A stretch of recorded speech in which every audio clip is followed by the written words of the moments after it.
বাংলাদেশের সামরিক শক্তি নিয়ে বিশ্বের বড় বড় দেশগুলোর কপালে চিন্তার ভাঁজ পড়তে শুরু করেছে। একসময়ের তুলনামূলক দুর্বল প্রতিরক্ষা ব্যবস্থা এখন পরিণত হচ্ছে এক ভয়ঙ্কর শক্তিতে। আর এর পেছনে অন্যতম বড় ভূমিকা রাখছে তুরস্ক। অস্ত্রের পাহাড় গড়ে তোলার মতো এক বিশাল পরিকল্পনা বাস্তবায়ন করছে বাংলাদেশ। ইতোমধ্যে বাইরাক্তার TB2 ড্রোন থেকে শুরু করে শর্ট রেঞ্জ মিসাইল, অত্যাধুনিক কামান, মাল্টিপল রকেট লঞ্চার সহ নানা অস্ত্র দিয়েছে তুরস্ক। আলোচনায় আছে লাইট ট্যাঙ্ক, অত্যাধুনিক অ্যাটাক ড্রোন আকিঞ্চি, এমনকি অ্যাটাক হেলিকপ্টারও। তুরস্ক যেন ঢেলে দিচ্ছে তার সামরিক অস্ত্র ভাণ্ডার। কিন্তু কেন? একসময় অস্ত্র আমদানির জন্য বিভিন্ন দেশের শর্ত মানতে হতো বাংলাদেশকে। মার্কিন যুক্তরাষ্ট্র, রাশিয়া কিংবা চীন যাদের কাছ থেকে অস্ত্র কেনা হতো তাদের ছিল কড়াকড়ি বিধিনিষেধ। কিন্তু এবার সেই হিসাব যেন বদলে গেছে। কারণ তুরস্ক যেসব আধুনিক অস্ত্র বাংলাদেশে পাঠাচ্ছে সেগুলো কোনো শর্ত ছাড়াই। কিন্তু হঠাৎ কেন এত উদারতা তুরস্কের?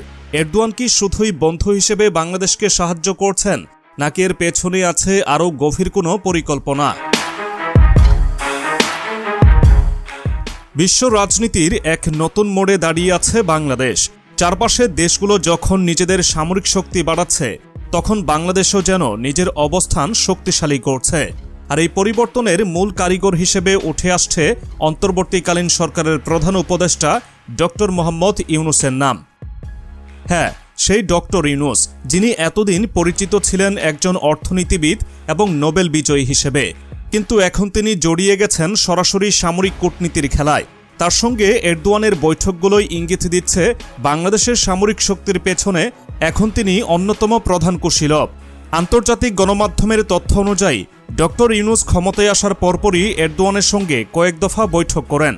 আজারবাইজান ও মিশরে একাধিক আন্তর্জাতিক সম্মেলনের ফাঁকে এসব বৈঠক হয় দুই সরকার প্রধানের মধ্যে।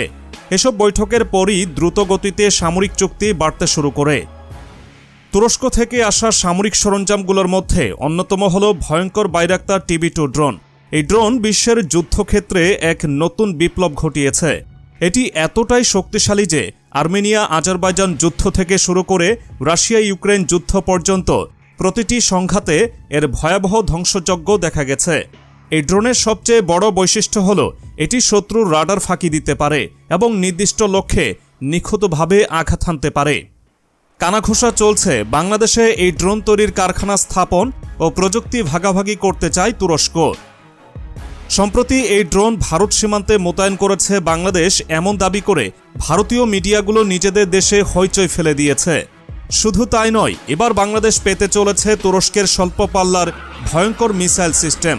আন্তর্জাতিক প্রতিরক্ষা বিশেষজ্ঞদের মতে এই মিসাইলগুলো এমনভাবে তৈরি করা হয়েছে যে এগুলো শত্রুর যে কোনো প্রতিরক্ষা ব্যবস্থাকে সহজেই ভেদ করতে পারে। এমনকি প্রতিবেশী দেশগুলোর সামরিক ঘাঁটিতেও এগুলো কার্যকর হতে পারে। সবশেষ বাংলাদেশের সেনাবাহিনীতে যুক্ত হয়েছে তুরস্কের তৈরি 18টি বিধ্বংসী MKE বোরান 105mm হাউইটিজার্স। গ্লোবাল ডিফেন্স নিউজের রিপোর্ট অনুযায়ী ভবিষ্যতে এই কামানের সংখ্যা বাড়িয়ে 200 ইউনিটে উন্নীত করার পরিকল্পনাও রয়েছে। এছাড়া জানুয়ারি থেকে ফেব্রুয়ারিতে বেশ কিছু মিলিটারি নিউজ সাইটে দাবি করা হয় সম্প্রতি বাংলাদেশ সেনাবাহিনী তুরস্কের নির্মিত 18টিরও বেশি TRG-230 এবং TRG-300 multiple rocket launcher system পেয়েছে। এর ফলে বাংলাদেশ সেনাবাহিনীর আর্টিলারি সক্ষমতা উল্লেখযোগ্যভাবে উন্নতি করেছে। বাংলাদেশ তুরস্ক সামরিক সম্পর্কের শেকড় কিন্তু অনেক গভীরে। ইতিহাস ঘাটলে দেখা যায় 17 শতকে ওসমানীয় সাম্রাজ্যের জন্য সমরাস্ত্র সরবরাহ করা হতো চট্টগ্রাম থেকে। এমনকি অটোমান সুলতানদের পাগড়ির জন্য বিখ্যাত মসলিন কাপড় আসত বাংলার বুক থেকে। শতাব্দী পার হয়ে গেলেও সেই সম্পর্ক আজও অটুট। তবে এখন পরিস্থিতি ভিন্ন। অতীতের মতো শুধু বাণিজ্য নয়, এবার দুই দেশ একসঙ্গে তৈরি করতে যাচ্ছে ভয়ঙ্কর সামরিক শক্তি। বাংলাদেশের সামরিক বাহিনীর 3000-এরও বেশি সদস্য ইতোমধ্যেই তুরস্কে প্রশিক্ষণ নিয়েছে। বিশেষ করে নৌবাহিনীর সোয়াত ইউনিটকে তুরস্কের সেনারা অত্যাধুনিক কৌশলে প্রশিক্ষিত করেছে। তাছাড়া দুই দেশের যৌথ উদ্যোগে বাংলাদেশে গড়ে তোলা হচ্ছে সামরিক অস্ত্র উৎপাদনের কারখানা। এর ফলে বাংলাদেশ শুধু অস্ত্র আমদানিকারক দেশ হিসেবে নয়, বরং অস্ত্র উৎপাদনকারী দেশ হিসেবেও আত্মপ্রকাশ করতে চলেছে। ভবিষ্যতে এই অস্ত্র অন্য দেশগুলোতেও রপ্তানি করা হতে পারে। এখন প্রশ্ন হচ্ছে, এত বিশাল পরিমাণ অস্ত্র দিয়ে বাংলাদেশ আসলে কি করতে চায়? তুরস্ক কি শুধুই বন্ধুত্বের খাতিরে বাংলাদেশকে সামরিকভাবে শক্তিশালী করছে, নাকি এর পেছনে আছে আরও বড় কোনো পরিকল্পনা? বিশ্বজুড়ে যখন মুসলিম দেশগুলোর ওপর নানা বিধিনিষেধ আরোপ করা হচ্ছে, তখন তুরস্ক যেন হয়ে উঠেছে মুসলিম বিশ্বের জন্য একমাত্র ভরসার নাম। এরদোয়ানের নেতৃত্বে তুরস্ক মধ্যপ্রাচ্য, দক্ষিণ এশিয়া এবং আফ্রিকার অনেক মুসলিম দেশের সঙ্গে নতুন সামরিক জোট গঠনের দিকে এগোচ্ছে। এমনকি পশ্চিমা গণমাধ্যমগুলোতে একাধিক প্রতিবেদনে বলা হয়েছে যে তুরস্ক হয়তো আধুনিক খেলাফতের স্বপ্ন দেখছে। এই পরিকল্পনারই অংশ হিসেবে বাংলাদেশের সঙ্গে সম্পর্ক গভীর করছে তুরস্ক। কারণ দক্ষিণ এশিয়ায় যদি কোনো মুসলিম শক্তির উত্থান ঘটে, তবে সেটি তুরস্কের সামরিক ও কূটনৈতিক লক্ষ্য বাস্তবায়নে সহায়ক হবে। বাংলাদেশ ইতোমধ্যেই তুরস্কের TRG-300 নামের মিসাইল সিস্টেম ব্যবহার করেছে। তুর্কির রকেটসান কর্পোরেশনের তৈরি এই মিসাইল সিস্টেম 80 থেকে 120 কিলোমিটার দূরত্ব পর্যন্ত আঘাত হানতে পারে। এর ফলে কলকাতা থেকে শুরু করে মিয়ানমারের গুরুত্বপূর্ণ শহরগুলো বাংলাদেশের মিসাইলের আওতায় চলে এসেছে। এছাড়া শীর্ষ গণমাধ্যমের প্রকাশিত খবরে দাবি করা হয়, বাংলাদেশ তুরস্কের তোলপাড় হালকা ট্যাঙ্ক কেনার সিদ্ধান্ত নিয়েছে।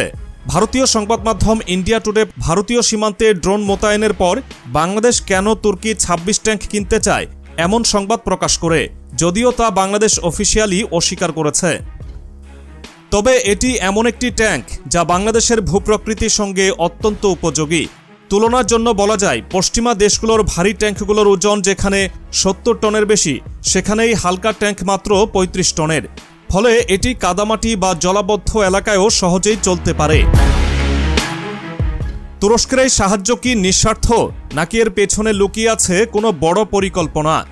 আন্তর্জাতিক রাজনৈতিক বিশ্লেষকরা বলছেন, এরদোয়ান আসলে নতুন এক সামরিক জোট গড়তে চাইছেন, যেখানে বাংলাদেশ হতে পারে অন্যতম প্রধান অংশীদার।